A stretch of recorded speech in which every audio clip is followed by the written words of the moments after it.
باللہ من الشیطان الرجیم بسم اللہ الرحمن الرحیم۔ کل ہم لوگ نے سمجھ لو کہ 7ویں امام علیہ السلام کی حدیث کے اوپر ہم لوگ نے ختم کیا تھا کہ اس آیت میں امام بتا رہے ہیں، یہ جو سورہ ملک کی آیت نمبر 22 میں بتا رہے ہیں کہ جو ولایت علی سے منحرف ہو اور ولایت علی سے انحراف کرنے والا منہ کے بل گرے وہ شخص کی مانند ہے، جبکہ علی علیہ السلام کی پیروی کرنے والا صراط مستقیم پر سیدھا چلنے والا ہے، اور صراط مستقیم امیر المومنین علی بن ابی طالب علیہ السلام ہے۔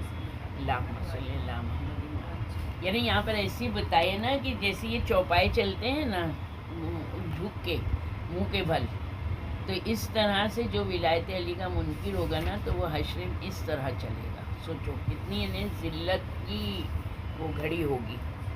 تو اسی طرح معنی الاخبار کتاب میں ہمارے چھوٹے امام علیہ السلام نے فرمایا صراط الذین انعمت علیہم۔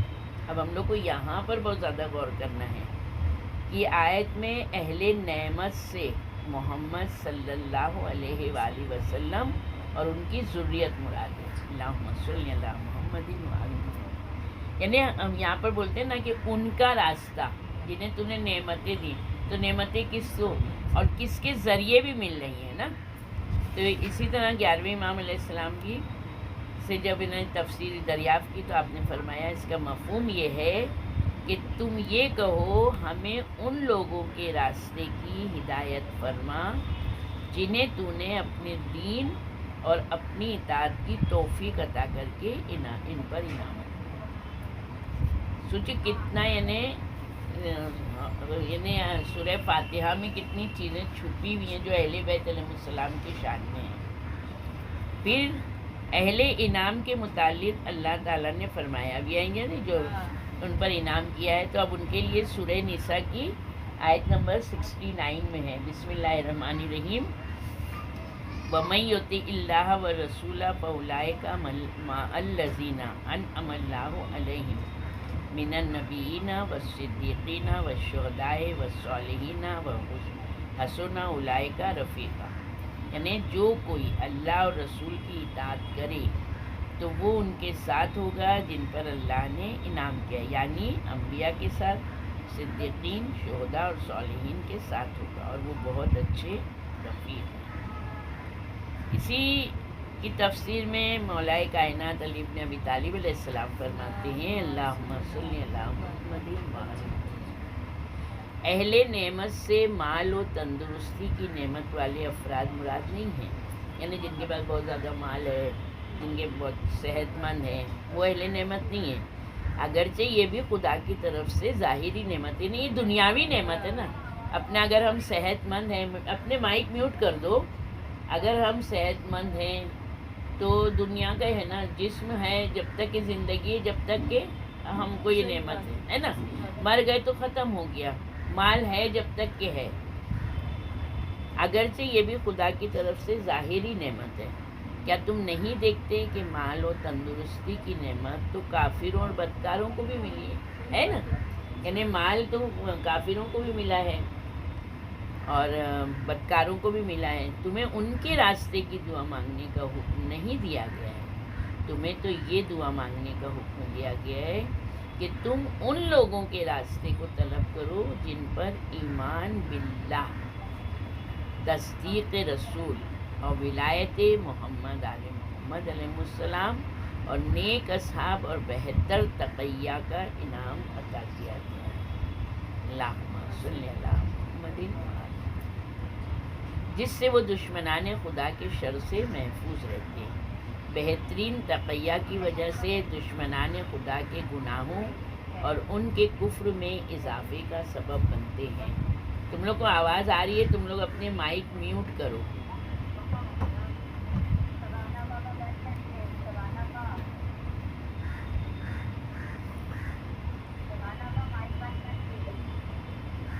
بہترین تقیہ کی وجہ سے دشمنان خدا کے گناہوں اور ان کے کفر میں اضافے کا سبب بنتے ہیں، یعنی خبردار تقیہ قائم رکھنا، مخالفین سے مدارات کا سلوک کرنا، تقیہ ترک کر کے اپنے اور دوسرے اہل ایمان کے لیے تکالیف پیدا نہیں کرنا، اپنے اہل ایمان بھائیوں کے حقوق کو پہچانتے رہنا۔ جس جگہ پر ہم کو یہ پتہ ہے کہ یہاں پر ہم محفوظ نہیں ہیں، وہاں پر ہم کو تقیہ کرنا ہے، اور اپنے ساتھ ساتھ جو ہمارے اہل ایمان ہیں، تقیہ اس لیے اپنے یہاں بہت ضروری ہے۔ یعنی اگر ہم مخالفین کے بیچ میں رہ رہے ہیں، ہاں یہ سب یہ جہالت ہے، یہ جہالت ہے۔ ہاں بہت سارے لوگ ہوتے ہیں ہم بھیا کھل کے لعنت ہی نہ کریں۔ ہاں تو یہ کیا ہے، دیکھو کرو، اب جیسے میری امی کا گھر ہے، وہاں کوئی نہیں ہے مگر حلاؤ پل امام باڑہ، سب پورے لوگ وہی ہیں، تو امام باڑہ اور وہاں پر جتنے رہنے والے شیعہ ہیں وہ سب مشکل میں پڑ جائیں گے، مشکل میں پڑ جائیں گے، پڑیں گے نا، ہم ان کے ذمہ دار ہیں۔ ہاں تو ہم تقیہ کی بنا پر ہم تو دل سے کر ہی رہے ہیں، جہاں ہم کو موقع ملے وہاں کھل کے کریں، اور جہاں موقع نہیں ہے وہاں خاموش رہ کے کریں، مگر یہ دونوں کام آنا بہت ضروری ہے۔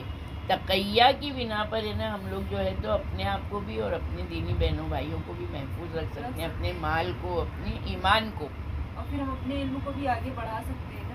اور پھر کیا ہوگا کہ ہم جب تقیہ میں رہیں گے تو ہمارا عمل تو امام کی پیروی میں رہے گا، اطاعت والا رہے گا تو صحیح رہے گا، تو لوگ اس کو دیکھ کے سمجھ جائیں گے کہ بابا یہ بہت اچھی ایمان والی ہے، یہ خود انہیں منہ سے ہی آدمی بول دیتا ہے کہ یہ نا یہ ابھی یہاں پہ ان لوگ سب ہے نا، ہم آپا بہت تم سے ہم لوگ نے بہت سیکھا، بہت قرآن پڑھنے لگے، ایک قرآن ختم ہوتا تھا 3 ہونے لگے، بولے ہم لوگ یہاں بیٹھنے سے ہی فائدہ ہے، الحمدللہ۔ میں نے کہا پروردگارا ایسے ہی ان کو ہدایت بھی دے، ہے نا، تو اس طرح سے ہم لوگ کے عمل ایسے ہونا چاہیے نا کہ مخالفین اقرار کر لیں کہ یہ صحیح ہے۔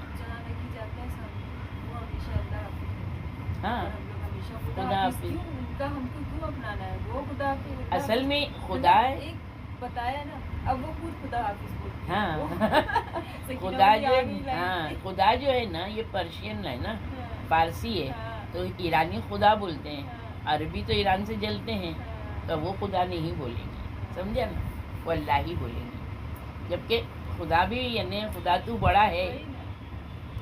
پھر رسول اللہ کی ایک حدیث ہے، صراط الذین انعمت علیہم غیر المغضوب علیہم ولا الضالین، یعنی یہاں پر تفسیر میں بتا رہے ہیں رسول اللہ کہ علی کے شیعہ وہ ہیں جن پر اللہ نے ولایت علی کا انعام کیا ہے، ان پر خدا نہ تو غضبناک ہوا اور نہ ہی وہ بھٹکے، یعنی الحمدللہ ہم شیعہ ہونے پر اتنا فخر کریں کم ہے، مگر اس فخر کو باقی رکھیں، یعنی امام کو بھی ہم شرمندہ نہیں کریں۔ کتاب کمال الدین و اتمام النعمہ میں خثیمہ جوفی سے مراد ہے، مروی ہے کہ ہمارے پانچویں امام علیہ السلام، ایک بہت بڑی حدیث ہے، اس میں پانچویں امام بتا رہے ہیں کہ ہم ہی واضح راستہ اور خدا کی طرف جانے والے صراط مستقیم ہیں، ہم خلق خدا پر اللہ کی نعمت ہے۔ یہ بہت بڑی چیز یہ ہے کہ صراط مستقیم، یعنی اب جیسے ہم کو ایئرپورٹ جانا ہے تو جو راستہ بتایا جائے گا ہم وہی راستے پہ جائیں گے تو ہی ایئرپورٹ جائیں گے، اگر ہم وہاں سے دائیں یا بائیں مڑ گئے تو ہم وہ جگہ پہ نہیں پہنچ پائیں گے، تو بس اللہ تک جانے کا راستہ جو ہے وہ یہ ہے، اگر ہم ان کو چھوڑ کر جائیں گے تو ہم اللہ تک کبھی نہیں پہنچ پائیں گے۔ پھر ہم خلق خدا پر اللہ کی نعمت، یعنی جتنی اللہ کی مخلوق ہے، تمام مخلوق، کل کے اس میں تم لوگ پورا سننا، کل بہت اچھا انہیں بہت سے عالموں کے بارے میں بتایا ہے، کل کا ضرور سننا، کل والے میں زیادہ یہ سب تھا، بہت اچھا ہے، تو تم لوگ ہوتے نا تو زیادہ انہیں اچھا لگتا ہے نا، یہ سامنے رہتا ہے نا، بولنے میں ایک اچھا لگتا ہے۔ پھر کتاب اہل لیجا، یہ مفضل بن عمر کو امام چھٹے امام نے لکھائی ہے، یہ کتاب ایک نا توحید مفضل کے نام سے کتاب ہے۔ امام جعفر صادق علیہ السلام کی یہ حدیث ہے کہ ہمارے غضب کی کیفیت اور ہے، خدا کے غضب کی کیفیت اور ہے. جیسے ہم کو غصہ آتا ہے نا، اللہ کو ایسا غصہ نہیں آتا ہے. ہم کو غصہ آتا ہے، ہم حد سے آگے ہو جاتے ہیں، کیونکہ جب ہم کسی پر غضبناک ہوتے ہیں تو ہمارے طبائع میں تبدیلی آ جاتی ہے. کسی وقت ہمارے جوڑ کانپنے لگتے ہیں، ہمارا رنگ بدل جاتا ہے. اس کے بعد ہم کسی کو سزا دے دیتے ہیں. اس حالت کو غضب سے تعبیر کیا گیا، یعنی غصے کو غضب بتایا.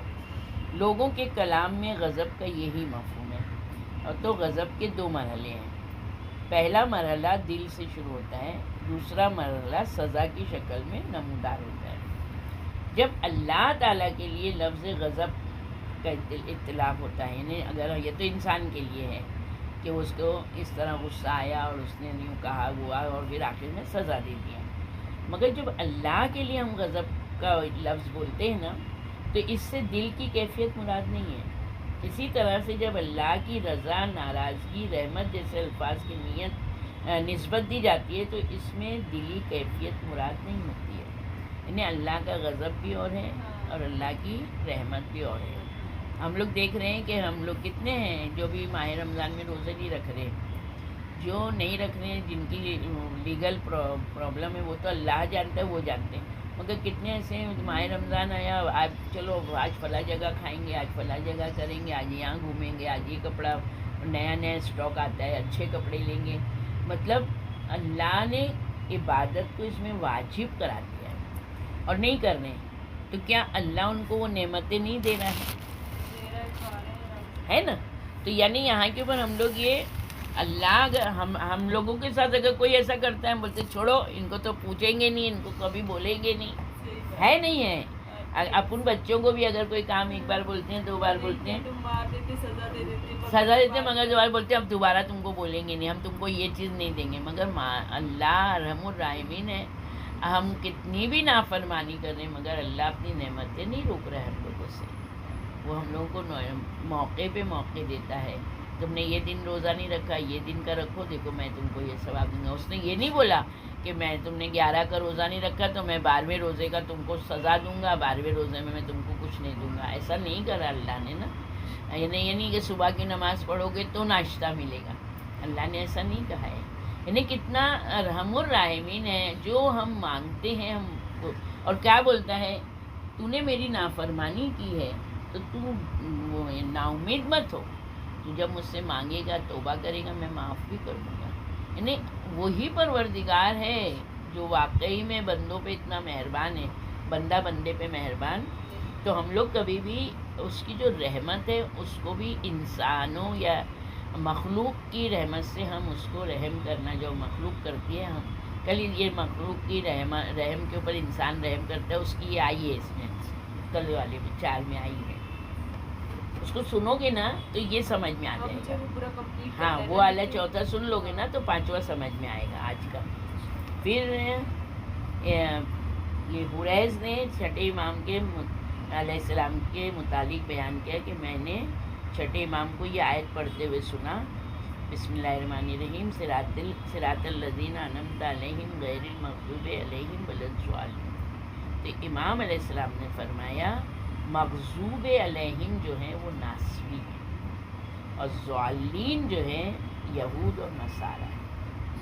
یعنی دونوں اس میں بھی دونوں 2 ٹائپ کے ہیں، یہ ناصبی ہیں اور یہ ضالین جو ہے یہود اور نصارہ ہیں.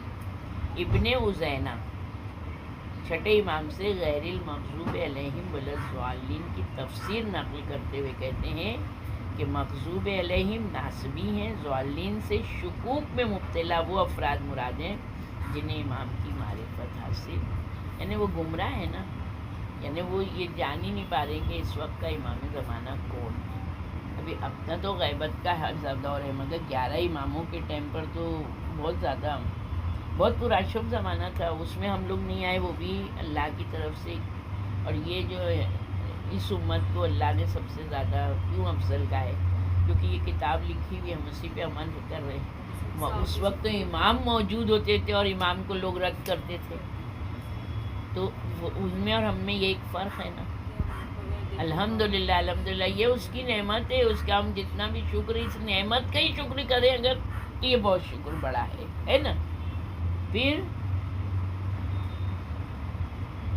من لا یحذر فقی میں 8ویں امام سے کچھ احکام شریعہ امام نے بہت سارے اس میں جو شریعت کے احکام واجبات مستویٰ یہ سب بتایا، تو اسی میں امام نے صراط الذین انعمت علیہم کے متعلق فرمایا کہ اس آیت میں سوال و رغبت کی تاکید پائی جاتی ہے، ان لوگوں کا ذکر پایا جاتا ہے جن پر نعمتیں نازل ہوئی ہوں، اور ایسی ہی نعمتوں کی رغبت کے لیے یہ الفاظ کہے جاتے ہیں، یعنی ان لوگوں کے راستے پہ ہم کو چلا جن پر تم نے نعمتیں نازل کی، تو اب وہ نعمت میں ہم بھی شریک رہیں گے نا۔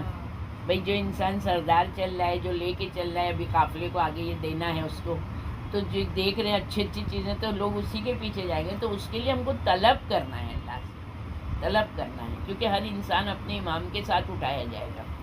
پھر غیر المغضوب علیہم، یہ جو الفاظ ہیں اس سے بندہ خدا سے یہ درخواست کرتا ہے، بندہ خدا سے یہ درخواست کرتا ہے کہ خدا اسے عناد رکھنے والے کافروں اور خدا اور اس کے اوامر و نواہی کو حقیر جاننے والوں میں قرار نہیں، یعنی ہم کو نہ اللہ کے علاوہ کسی اور کی پرستش کرنے والے، پھر اس نے جو ہم کو حکم دیا ہے اس حکم کو ہم کبھی بھی آسانی سے یہ کہہ دیتے ہیں نا، ارے چھوڑو بھیا اب ابھی کہاں تک اس چیز کو دیکھا جائے۔ میں نے یہ سنا ہے، اگر ایک بیوی کہہ رہی ہے ماحول میں زیادہ تر دیکھا گیا وہ بھی ہے، اور ایک بیوی کہہ رہی ہے کہ آپ یہ کام نہیں کریے یہ حرام ہے، تو ماں کہہ رہی ہے اب یہ چھوڑو سب باتیں ملانیوں کی، تو اگر حرام ہے تو ہے، اللہ نے کہہ دیا حرام ہے، مگر اللہ نے جب کہہ دیا میں تمہارے کو روزی دینے والا ہوں،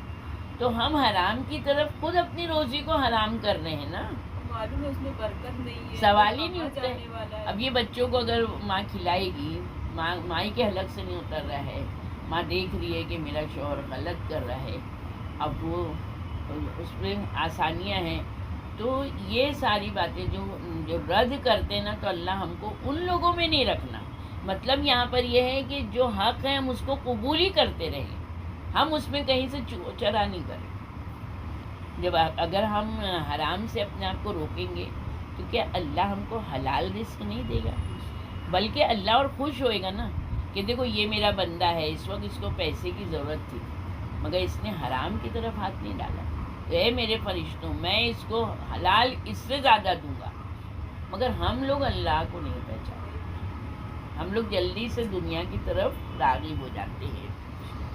وَلَضَّالِّينَ کے الفاظ سے بندہ خدا سے یہ التجا کرتا ہے کہ وہ اسے ان لوگوں میں سے نہ بنائے جو راہ خدا سے بھٹکے ہوئے ہیں، جنہیں حق کی معرفت نہیں ہے اور وہ سمجھتے ہیں کہ وہ درست کر رہے ہیں، جیسے آج کے سنی وہ بالکل بھٹکے ہوئے ہیں، خود بولتے ہیں، ہم لوگ بھی بولتے ہیں کہ 12ویں امام آئیں گے، 12ویں امام آئیں گے، 12ویں امام آئیں گے، تو بھائی 12ویں امام آئیں گے تو 12ویں امام کے بارے میں تم کو کیا معلوم ہے کہ بھائی 12ویں امام ہے تو کہاں ہے، کتنا تم لوگ ان کے بارے میں جانتے ہو، یعنی اپنے امام وقت کی ان کو معرفت نہیں۔ میں نے ایک دو بار جب بات نکلی میں نے کہا دیکھو ہاں بولیں گی نا تم لوگ چھوٹی چھوٹی سب چیز، سب ان کے ابا ان کے اماں ان کے وہ سب چیز ہوتے ہیں، میں نے کہا ہم لوگ محمد آل محمد کے چھوٹے چھوٹے بچوں کے لیے بھی کرتے ہیں جو ہمارے سے ہوتا ہے، کچھ نہیں تو فضیلت ہی بیان کرتے ہیں، ہم ان کے غم کو یاد کر کے روتے ہیں۔ میں نے کہا 12ویں کے 11 کہاں ہیں، میں نے کہا ہم لوگ کے 12ویں سے پہلے 11 پورے کے پورے ہیں تب ان کا 12واں آیا ہے، تم لوگ کے 11 کہاں ہیں، تو سمجھو سیکھو، ہاں وہ ہے ہی نہیں، ان جو اللہ کی طرف سے جو معین ہیں تو وہ کوئی کبھی ظلم کر ہی نہیں سکتے، جیسے اللہ کی صفات میں کیسا ہے کہ اس کا غضب اماموں پہ کتنا ظلم ہوا ہے، اماموں نے کتنا ظلم سہا ہے، اگر امام حسین علیہ السلام یزید کی طرف یعنی فوج کی طرف خالی اشارہ کر دیتے تو کیا وہ کوئی آ سکتی تھی، مگر امام کو اللہ نے مامور کیا تھا کہ تم یہ قربانی دے کے، امام نے یہ ثابت کر دیا کہ دیکھو حق ہمیشہ حق رہے گا چاہے اس میں مٹھی بھر فوج ہو، مگر آج وہی حق کو لوگ لے کے چاہے مانے نہیں مانے، مگر کہیں نہ کہیں جملہ نکلتا ہے کہ اگر امام حسین نے سر نہیں کٹایا ہوتا تو آج مسجدوں میں اذانیں نہیں ہوتی، ہے نا. امام نے یزید سے یہ کہا تھا کہ تو جتنا زیادہ ظلم کر لے، کتنا بڑا ظالم بن جائے، میں اتنا بڑا مظلوم ہو کر تیرے ظلم کو، مگر میں حق اور باطل کو جدا کر کے جاؤں گا. امام نے یہ کھل کے بتا دیا تھا، کیونکہ اللہ کی ایسی کڑی تھے امام حسین نا، پنجتن کی آخری کڑی تھی. انہیں سب جیسے رسول اللہ پورے 1,24,000 ایک کم 1,24,000 انبیاء کے وارث، تو امام حسین علیہ السلام 1,24,000 انبیاء کے وارث، پھر اس کے بعد میں اللہ کے وہ برگزیدہ پنجتن کے بھی آخری کڑی تھے. یعنی امام پہ اتنا بڑا یعنی ذمہ داری تھی کہ یعنی ہر فرشتے، ہر نبی، ہر رسول سب امام پہ نگاہیں تھی نا. جبھی تو امام صلی اللہ علیہ وسلم جب گھوڑے سے گرے تو فرشتوں نے منصور آیا نا 4,000 مولانا پروردگار میں جاؤں گا مدد کے لیے، کہا جاؤ اگر حسین اجازت دے تو، کیونکہ اللہ جانتا تھا امام حسین کو کسی چیز کی، یعنی اللہ کی راہ میں جو بولتے ہیں نا ایک دم اپنے آپ کو قربان کر دو، تو یہ قربانی ہے. اور یہ تو قرآن کی آیت ہے کہ جب تک تم اپنی قیمتی چیزیں اللہ کی راہ میں نہیں دو گے، کیا کس نے دیا، اسی بھی امام حسین سوائے امام کے کس نے دی ہے. ابھی ہمارے پاس 2 کپڑا ہے، ہم نے نیا کپڑا بنایا تو ہم پرانا کپڑا ہی کسی کو دیتے ہیں نا. میں بھی وہ اتنی خوشی نہیں، وہ چیز نہیں، اور امام نے کیسے خوشی کیا نہیں دیا ہے، کیا نہیں دیا. جس نے علی اکبر دے دیا، جس نے عباس دے دیا، اور کیا ہوگا. تو یہی چیزیں یعنی یہاں پر جو ہے، تو اپنے امام وقت کو اگر ہم پہچان لیں گے تو ہم دنیا کی کسی بھی چیز کی پرواہ نہیں کریں گے. پھر مجموع البیان میں ایک روایت ہے، رسول اللہ نے فرمایا مغضوب علیہم سے یہود اور ضالین سے مراد نصارہ ہیں. پھر کیونکہ یہ عیسائی جنہوں نے عیسیٰ علیہ السلام کو اللہ کا بیٹا اور اللہ کی روح، یہ 3 میں سے تسلیت، ان کا 3 پہ عقیدہ ہے. ایک گروہ کہتا ہے عیسیٰ علیہ السلام اللہ ہے، ایک کہتا ہے اللہ کا بیٹا ہے، اور ایک کہتا ہے اللہ کی روح ہے، جبکہ تینوں بھی نہیں ہیں. جناب عیسیٰ علیہ السلام کون ہے؟ پیغمبر، رسول ہے، اولو العزم نبی ہے. اللہ نے ان کو آج بھی زندہ رکھا ہے. اللہ نے عیسیٰ علیہ السلام کو زندہ کیوں رکھا ہے؟ ابھی لوگ کہتے ہیں نا کہ اتنی لمبی عمر کیسے ہو سکتی ہے ان کی، اتنی لمبی عمر کیسے. تو عیسیٰ علیہ السلام کی لمبی عمر کی تم لوگ کو یعنی عقیدہ ہے. اور سب تو چھوڑ دو، شیطان نہیں ہے، شیطان نہیں ہے جو سب سے پہلا آدم علیہ السلام کے وقت سے. دوسرا یہ جو ہے تو ارے کیا بولی تھی ابھی میں بھول گئی. عیسیٰ علیہ السلام جناب خضر علیہ السلام وہ تو نہ رسول ہے، نہ نبی ہے، نہ اولو العزم ہے، ایک صالح بندے ہیں. اور جبکہ خضر علیہ السلام روز امام زمانہ سے ملنے آتے ہیں. چوتھے امام کے وقت میں بہت ان کے واقعات ہیں جناب خضر علیہ السلام کی، بہت. اب یعنی ان کے اوپر عقیدہ ہے. قرآن میں ہے خضر علیہ السلام زندہ ہے، ادریس علیہ السلام زندہ ہے، عیسیٰ علیہ السلام زندہ ہے. تو پھر امام زمانہ کیوں نہیں سکتی، جس کی وجہ سے دنیا ہی زندہ ہے، دنیا ہی قائم ہے. کی وجہ سے ان لوگ کو امام زمانے کی یہ یاد ہوگی. 1192 کون بتا رہا تھا کہ ہم لوگ نے اتنا بچے کو ہے نا پڑھایا کہ بچہ نہانے بھی جا رہا ہے تو بار بار بول رہا ہے 1192.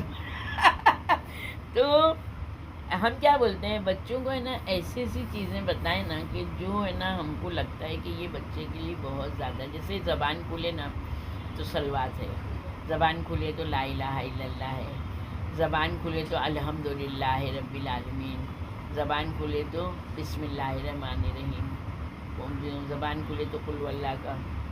تو یعنی یہ چیز جب ہم لوگ زبان پہ ان کے ورد رہے گی تو بچہ ہے نا دوسری باتوں سے زیادہ ہے نا یہ باتوں کو دہراتا رہے گا. اور یہ جتنی بار دہرائے گا کیا ہوگا، ثواب ماں باپ کو ہے جس نے سکھایا ہے. یعنی بچہ ہے نا طوطے کی طرح بولنے بھی لگتا ہے. ہم لوگ کو یاد ہے کہ امی نا لیٹتی تھی نا، خدا کے نور سے پیدا ہوئے ہیں محمد، اسد علی، فاطمہ.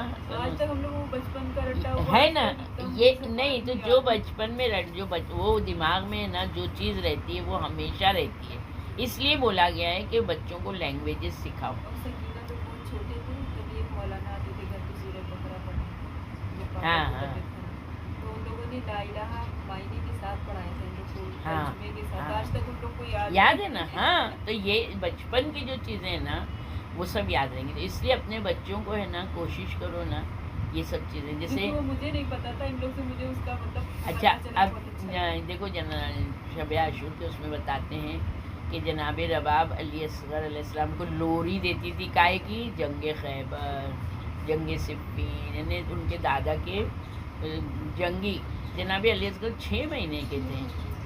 مگر یہ بتایا جا رہا ہے کہ مائیں بچوں میں جوش و خروش پیدا کر سکتی ہیں، اپنے امام وقت کی مدد کے لیے تیار کر سکتی ہیں.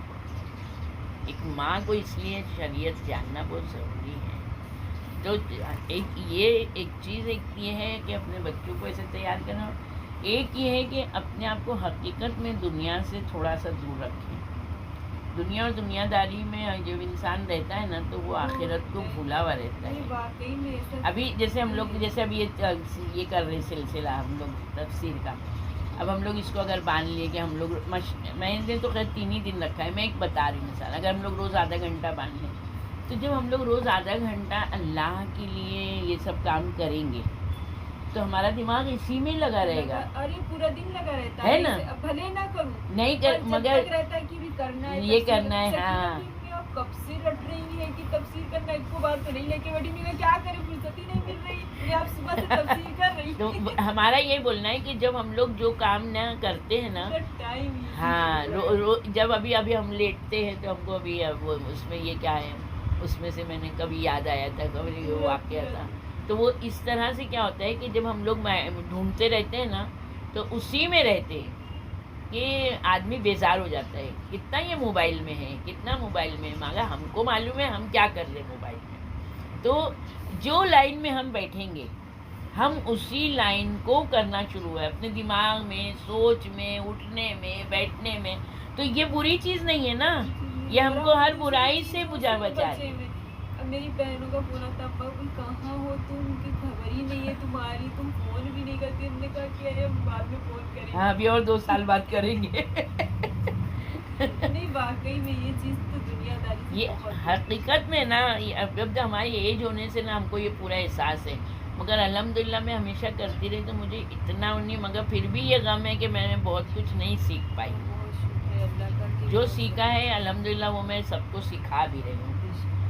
تو اسی طرح سے احتجاج تبرسی کتاب میں 8ویں امام سے منقول ہے کہ آپ نے فرمایا امیر المومنین علیہ السلام کو حد عبودیت سے بڑھانے والا شخص مغضوب علیہ نے، جن لوگوں نے علی علیہ السلام کو خدا کا حد عبودیت، عبد ہے نا، وہ تو بندے ہیں، مگر بندے سے ان کو کہاں بنایا، رب بنا دیا، پروردگار بنا دیا. تو وہ لوگ مغضوب علیہ میں، یعنی یہاں پر دیکھو حالانکہ کس کو، علی علیہ السلام کو، مگر غلو کرنے والا اور جہنم کے طبقے میں جائے گا وہ، یہ مغضوب علیہم، اس نے علی علیہ السلام کو، اور ضالین میں شامل ہے، یعنی دونوں ہیں، یہ مغضوب بھی ہے اور ضالین بھی ہے، بھٹکا ہوا ہے نا وہ، اللہ کے برابر میں جو ملا رہا ہے مشرک بھی ہو جا رہا ہے. پھر کتاب استفسار میں معاویہ بن وہب کا بیان ہے کہ میں نے چھٹے امام سے پوچھا کہ جب امام غیر المغضوب علیہم ولا الضالین کہہ کر سورہ فاتحہ مکمل کرے تو کیا میں آمین کہوں؟ یہ بہت ہم لوگوں کے لیے پوائنٹ والا ہے. امام علیہ السلام نے اس سوال کا کوئی جواب نہیں کیا اور فرمایا اس سے یہود و نصارہ مراد ہے. ابھی یہاں پر امام نے جواب نہیں دیا ہے. پھر آگے آیا تہذیب الاحکام میں چھٹے امام سے منقول ہے، انہوں نے اپنے والد سے نقلیہ کہ رسول خدا صلی اللہ علیہ وآلہ وسلم کے 2 صحابیوں کے درمیان رسول خدا کی نماز کے متعلق اختلاف ہوا. انہوں نے ابی بن کعب کو لکھا کہ آپ بتائیں رسول خدا کتنے یعنی سجدے کیا کرتے تھے. تو ابی ابن کعب نے کہا کہ رسول اللہ کتنے سکتے کیا کرتے تھے نا خاموشی. تو ابی ابن کعب نے کہا حضرت صلی اللہ علیہ وآلہ وسلم 2 سکتے کیا کرتے تھے.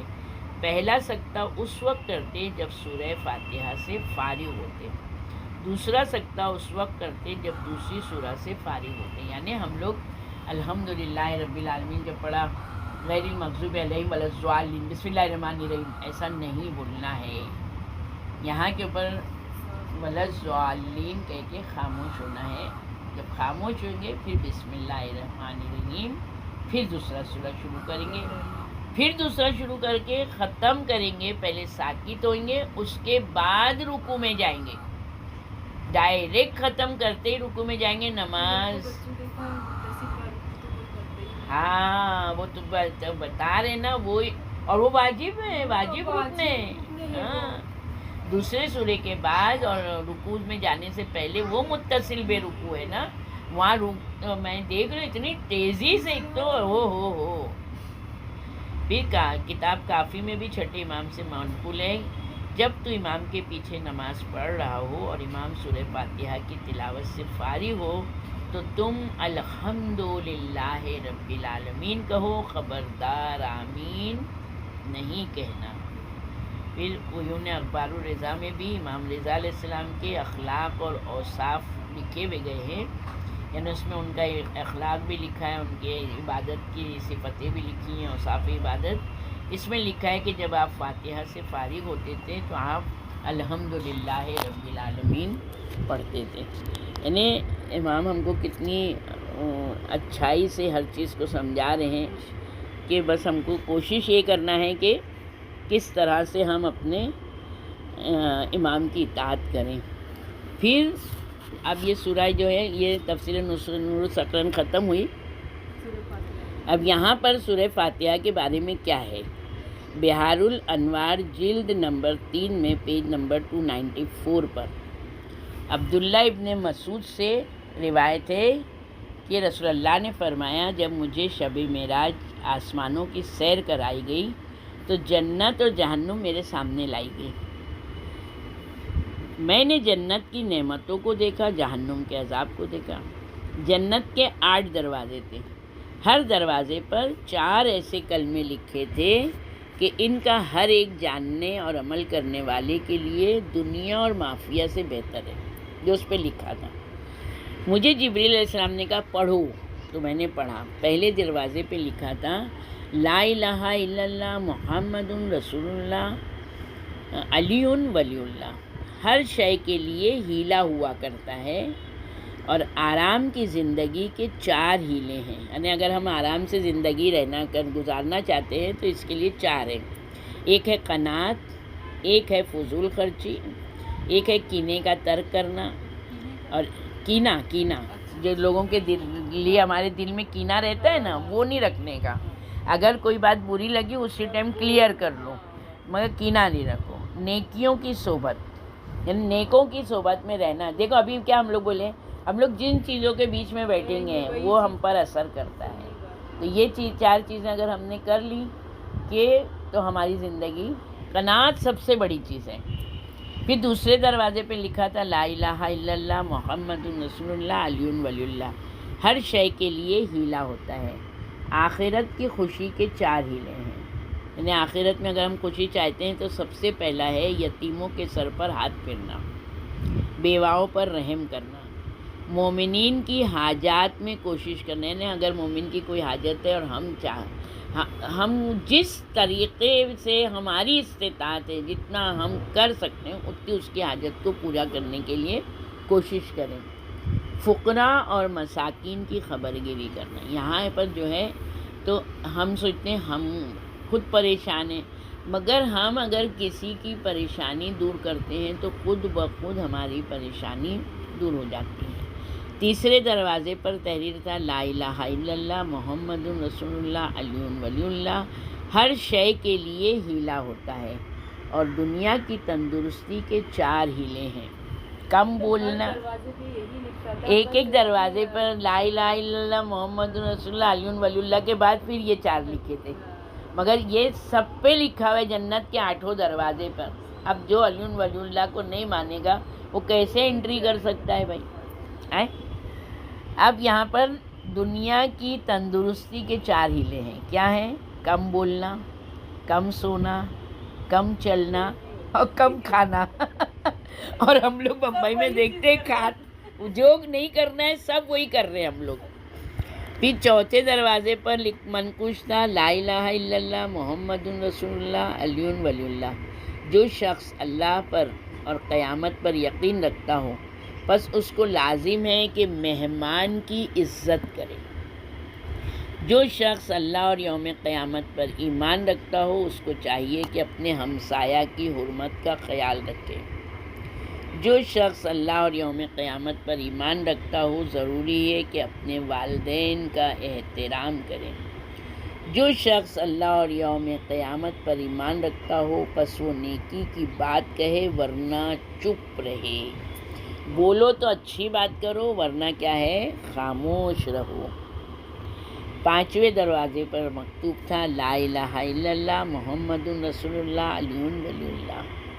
جو شخص اپنے اوپر ظلم برداشت نہ کرے تو وہ دوسرے پر ظلم سے اجتناب کرے. یعنی ہم کو اچھا نہیں لگے گا کہ کوئی ہم پر ظلم کرے تو پھر ہم کو بھی کسی پر ظلم نہیں کرنے. جو گالی دیا جانا نہ پسند کرے چاہیے کہ خود بھی کسی کو گالی نہ دے. جو ذلیل ہونا نہ چاہے وہ کسی دوسرے کو ذلیل نہ کرے.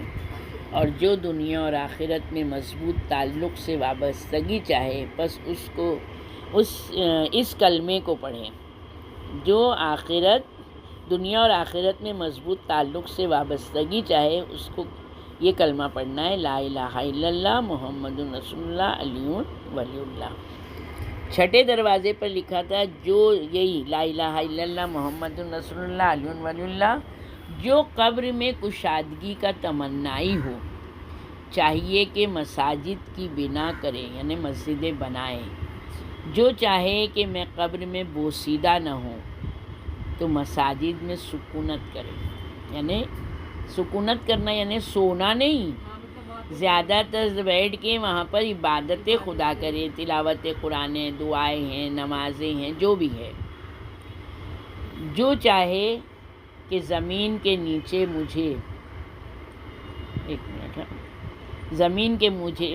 مجھے کیڑے مکوڑے نہ کھائیں بس وہ یاد خدا کے لیے مساجد میں بسر کرے. جو جنت میں اپنا گھر دیکھنا چاہیں بس ذکر خدا کے لیے مساجد میں رہے. یعنی انسان کو کنیکٹیویٹی بتائی ہے کہ ہمیشہ مسجدوں سے اپنے آپ کو نزدیک رکھو، مسجدوں میں زیادہ آنا جانا رکھو، کیونکہ مسجد میں زیادہ تر عالم دین رہتے ہیں، ان کی سنگت ملے گی، ہے نا. کچھ نہ کچھ ایسا اچھا مسجد میں انسان آتا ہے بہت گڑ گڑا رہا ہے، رو رہا ہے تو اپن بھی دیکھتے ہیں آخر کیا وجہ ہے، کیوں اتنا رو رہا ہے، تو ہم بھی بیٹھیں گے. ایک ہوتا ہے پوچھنا کہ ہم اس کے اندرونی راز کو جاننے کے لیے پھر وہ پھیلاویں، اور ایک ہوتا ہے کہ نہیں اگر یہ کسی تکلیف میں تو ہم کوشش کریں گے ہم اس کی سمجھ میں آ رہے. تو یہ سب ہم لوگ جب 4 کے بیچ میں بیٹھیں گے تو ہی ہم کو یہ آئے گا. اور زیادہ تر یہ مردوں کے لیے ہے، عورتوں کو زیادہ مسجد میں بھی نہیں جانا ہے. 7ویں دروازے پر لکھا تھا لا الہ الا اللہ محمد رسول اللہ علی ولی اللہ. دل کی نورانیت 4 چیزوں میں ہے. سب سے پہلے بیمار پرسی، عیادت کو یعنی مریض کی عیادت کو جانا، تشییع جنازہ، کفن کو خرید کے رکھنا، اور قرض کا ادا کرنا. اگر ہم کسی سے قرض لیں تو نیت رہنا چاہیے کہ ہم کو یہ قرضہ دینا ہے. 8ویں دروازے پر لکھا تھا لا الہ الا اللہ محمد رسول اللہ علی ولی اللہ. جو شخص ان دروازۂ جنت میں سے گزرنے کا متمنی ہو یعنی یہ 8 دروازے میں سے کسی دروازے میں سے داخلہ ہو چاہتا ہے کہ وہ ہوئے. سب سے زیادہ تو دیکھو جنت تک پہنچ جانا ہی ایک بہت بڑی اس کی کریمی ہوگی، اس کی رحیمی ہوگی. جو ہم پہنچیں گے اس امام کی نظر کرم ہوگی. تو اب پھر ہم چاہتے ہیں کہ کوئی ایک اس میں سے دروازے میں سے جاویں تو 4 صفتیں اپنے میں پیدا کرنا ہوگی. سب سے پہلی صفت ہے سخاوت. سخاوت کا تو اتنا ہے، جتنا سخاوت کا پڑھتے ہیں نا اتنا لوگ بخیلی میں آتے ہیں۔ دیکھو ابھی راشن ملا، مثلاً آج ہم کو 2000 کا ملا راشن، تو ہم 1000 روپیہ تو خرچہ کریں۔ ہم جس جگہ بیٹھتے ہیں ہم لوگوں میں تحفہ وفہ دیں تو ایک محبت بڑھے گی، اور اللہ بھی راضی ہوگا کہ چلو میں نے اس کو اتنا دیا تو اس نے اتنا تو کیا۔ حالانکہ ہم کو 2000 کا ملا تو ہم بھی 2000 کا خرچہ کریں اللہ کی راہ میں۔ اللہ ماہ رمضان المبارک میں اس کے دسترخوان کھلے ہیں نا، ہم کو اس کے دسترخوان سے کیا نہیں مل رہا ہے، کیا نہیں مل رہا ہے۔ ہم اس میں دعا کریں کہ مالک یہ دسترخوان تو نے بچھایا، یہ سال بھر ہمارے لیے بچھائے رکھنا۔ کیا نہیں کھاتے ہیں، کیا نہیں کھاتے ہم لوگ، الحمدللہ دوسرے لوگ خرید کے کھاتے ہیں، ہم لوگ الحمدللہ اتنا کھا لیتے ہیں کہ ہم کو دے بھی دیتے ہیں۔ ابھی کھچڑا اتنا بنتا ہے اپنے یہاں کہ سال میں ہم تو نہیں بناتے کبھی گھر میں کھچڑا۔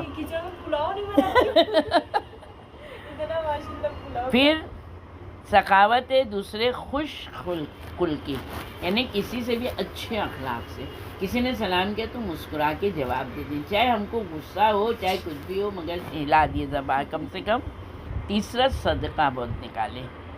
چوتھا ہے اللہ کے بندوں کی ایذا رسانی سے پرہیز کرنا۔ ہر طرح سے ہم بندوں کو کبھی بھی اپنی زبان سے، اپنے عمل سے، اپنے کردار سے، اپنے اخلاق سے کبھی بھی کسی کو ہم تکلیف نہیں ہونے دیں گے۔ اپنے ذریعے سے تانا دینا، ان کے سامنے ایسی باتیں کرنا کہ وہ ذلیل ہوئے اپنے آپ میں، لوگوں کے بیچ میں وہ سوچتا ہے کہ میں آج کیوں گئی ہے مجلس میں، نہیں جاتی تو اچھا ہوتا، آج میرے ساتھ ایسا ہوا۔ یہ سب چیزیں کیا ہوتا ہے کہ فتنہ گیری ہیں یہ ساری چیزیں۔ پھر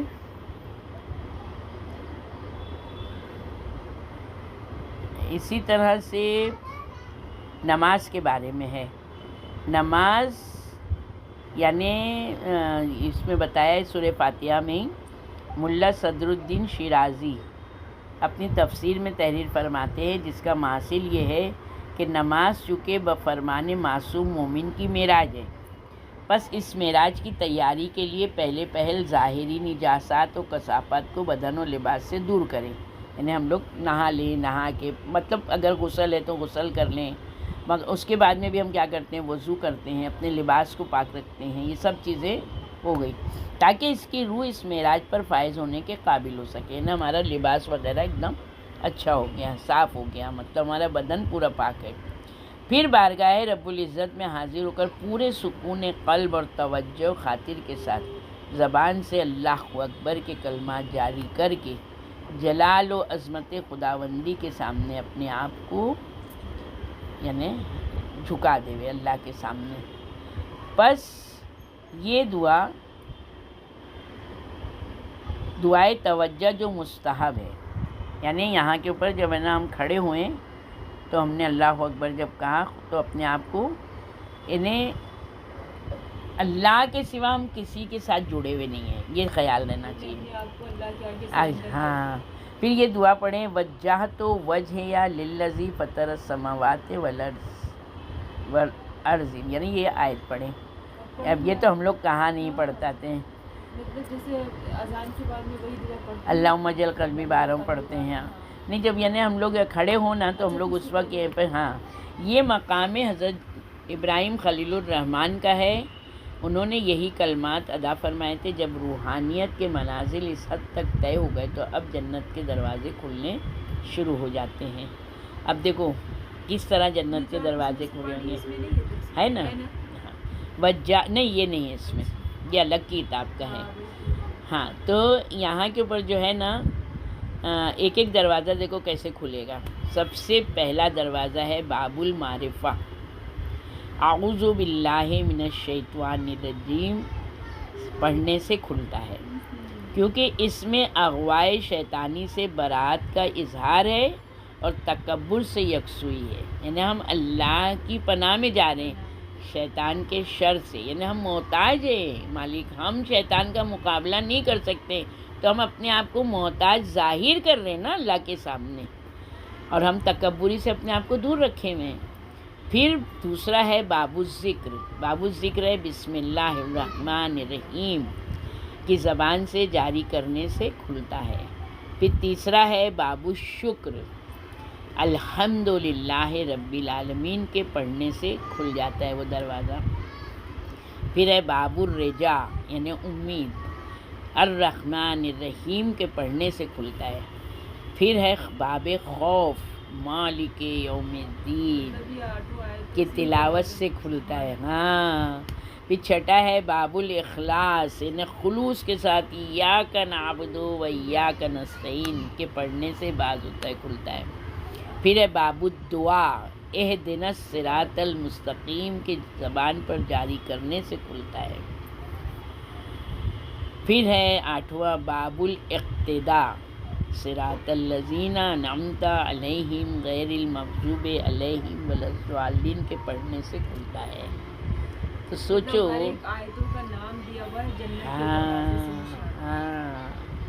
بس جس طرح جنت اللہ کے 8 دروازے ہیں، اسی طرح معارف ربانیہ کی جنت کے بھی 8 دروازے ہیں، اور یہ ان کی روحانی کنجیاں ہیں، چابیاں ہیں. اور نماز کا معراج روحانی معراج روحانی یہی ہے.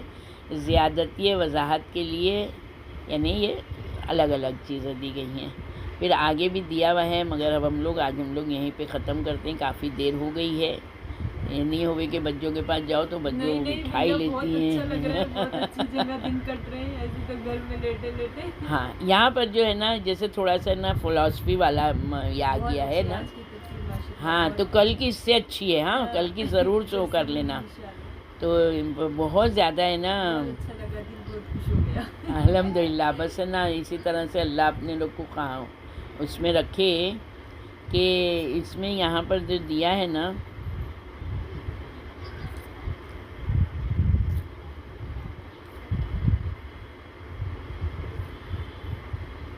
کہ جیسے جب الحمدللہ زبان پر جاری ہوا تو گویا ہم نے اعتراف کر لیا کہ خدا نے مجھے جو کچھ عطا فرمایا ہے میں اس پر راضی ہوں اور اس کا شکر ادا کرتی ہوں.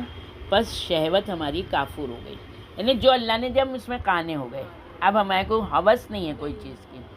پھر رب العالمین کہا تو پڑھا نا تو معلوم ہوا کہ عالمین کا رازق و مربی اللہ ہے.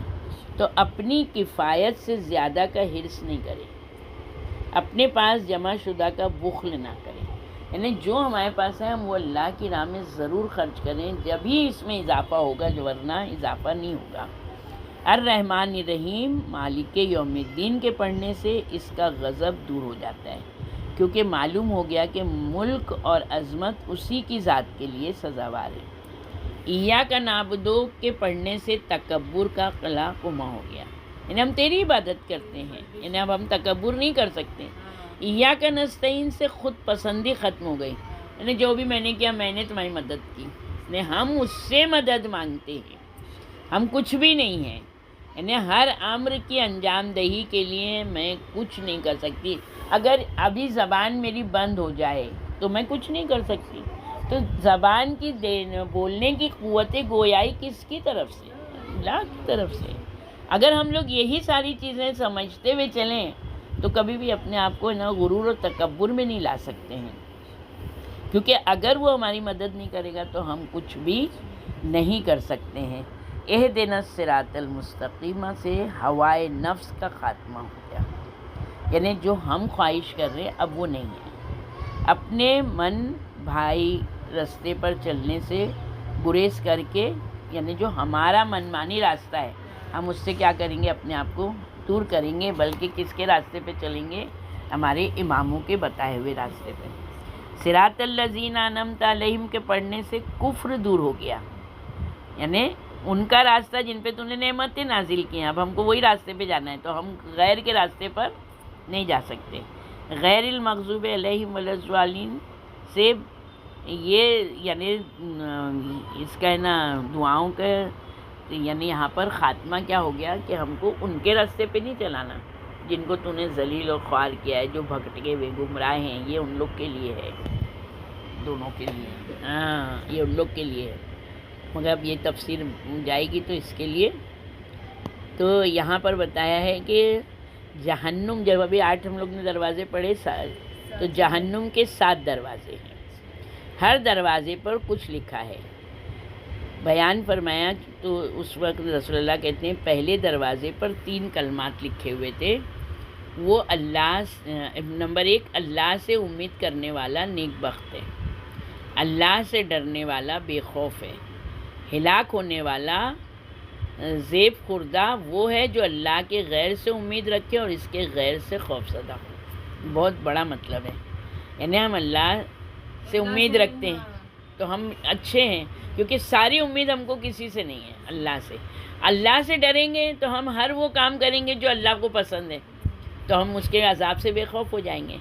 اور پھر اگر ہم کسی سے امید سوائے اللہ کے ہم کسی سے غیر سے امید رکھیں گے، غیر سے خوف کریں گے، تو پھر ہر ایک سے ڈریں گے، یہ یاد رکھیں۔ دوسرے دروازے پر لکھا تھا جو قیامت کی بھوک سے بچنا چاہے وہ دنیا میں بھوکے لوگوں کو کھانا کھلائے۔ دوسرا، جو روز قیامت برہنہ محشور ہونے سے بچنا چاہے وہ دنیا میں برہنہ جسم لوگوں کو لباس پہنائے۔ تیسرا، جو قیامت کی پیاس سے بچنا چاہے وہ پیاسوں کو پانی پلائے۔ کتنا اچھا ہے، چھوٹا چھوٹا ہے، حکمت کتنی ہے، آسان ہے، یعنی یہ ہم لوگ یہ ایسا بول نہیں سکتے ہماری حیثیت نہیں ہے، ہماری استطاعت نہیں ہے۔ تیسرے دروازے پر لکھا تھا جھوٹوں پر اللہ کی لعنت، بخیلوں پر اللہ کی لعنت، ظالموں پر اللہ کی لعنت۔ چوتھے دروازے پر لکھا تھا اسلام کو ذلیل کرنے والا اللہ کے نزدیک ذلیل ہے، اہل بیت کی توہین کرنے والا اللہ کے نزدیک ذلیل ہے، ظالموں کی امداد کرنے والا اللہ کے نزدیک ذلیل ہے۔ پانچویں دروازے پر لکھا تھا ہوائے نفس کی اتباع نہیں کرو کیونکہ یہ ایمان کی دشمن ہے۔ ہوائے نفس جو ہماری خواہش، ہمارا نفس جو کہہ رہا ہے کرنے کے لیے، ابھی ہم نے یعنی کبھی کبھی ایسا ہوتا ہے نا کہ اس ٹائم ہم وہاں نہیں جائیں گے، یہ کام کر لیتے ہیں، جیسے مثلاً تشییع جنازہ ہے، جانے تو آج نہیں جاتے، بعد میں جا کے ان کے مل لیں گے۔ ہمارے نفس نے کہا آج نہیں جاتے تو ہم اس کے الٹا جائیں، نہیں ہم کو آج ہی جانا ہے، کیونکہ تشییع جنازہ کی فضیلت زیادہ ہے، بعد میں جانے کی الگ ہے، تو یہ چیز کو ہم کو جاننا ہے۔ بے محل کلام نہ کرو، یعنی ضرورت نہیں ہے تو بات نہیں کرو، کیونکہ یہ اللہ کی رحمت سے دوری کا سبب ہے۔ ظالموں کی امداد نہیں کرو۔ پھر چھٹے دروازے پہ لکھا تھا میں مجتہدین پر حرام ہوں، یعنی مجتہد جو ہیں جو جد و جہد کرتے ہیں دنیا میں، مگر وہ مجتہد جو شرطوں کے پر پوری اترتے ہیں وہ مجتہد، تو جہنم کو کہتی میں ان پر حرام ہوں۔ میں صدقہ دینے والوں پر حرام ہوں، یعنی جو صدقہ بہت دے گا جہنم اس پر حرام ہے۔ میں روزے داروں پر حرام ہوں، جو زیادہ روزہ رکھتے ہیں، اللہ ہم سب کو توفیق دے کہ ہم زیادہ سے زیادہ روزے، نماز، اچھی عبادتوں میں اپنے دنوں کو گزاریں، راتوں کو گزاریں۔ ساتویں دروازے پہ لکھا تھا حساب لیے جانے سے پہلے اپنے نفسوں کا حساب کر لو کہ ہم نے کیا کیا کیا ہے، اپنا حساب کرو، پھر اللہ سے توبہ کرو۔ تنبیہ کیے جانے سے پہلے اپنے نفسوں کو تنبیہ کرو، ہم کسی کو نصیحت کریں نا، اس سے پہلے خود نصیحت اپنے آپ میں لیں۔ اللہ کی بارگاہ میں پیش ہونے سے پہلے اس سے دعا کر لو، یعنی ہم پروردگار وہ نہیں ہیں کہ جو یعنی سہ سکیں، ہم تیرے، تو ہم سے عدل سے نہیں فیصلہ کرنا بلکہ اپنے فضل سے فیصلہ کرنا۔ بس یہ چھوٹا سا یعنی ہے دروازہ جنت پر جو خصلتیں ہیں جو سورہ فاتحہ کی یعنی یہاں پر بتایا ہے کہ جنت اور جہنم کے بارے میں، تو اللہ یہ نصیحتوں پر ہم کو پورا اتارے، اور جو سورہ فاتحہ جب ہم پڑھیں تو یہ سارے معنی اور مفہوم کو کیا ہے اپنے ذہنوں میں رکھیں، تو انشاءاللہ ہم اگر ایسا کریں گے تو یقیناً ہم جو ہے تو اللہ کی بارگاہ میں بہت اچھے۔ وآخر الدعوانا الحمدللہ۔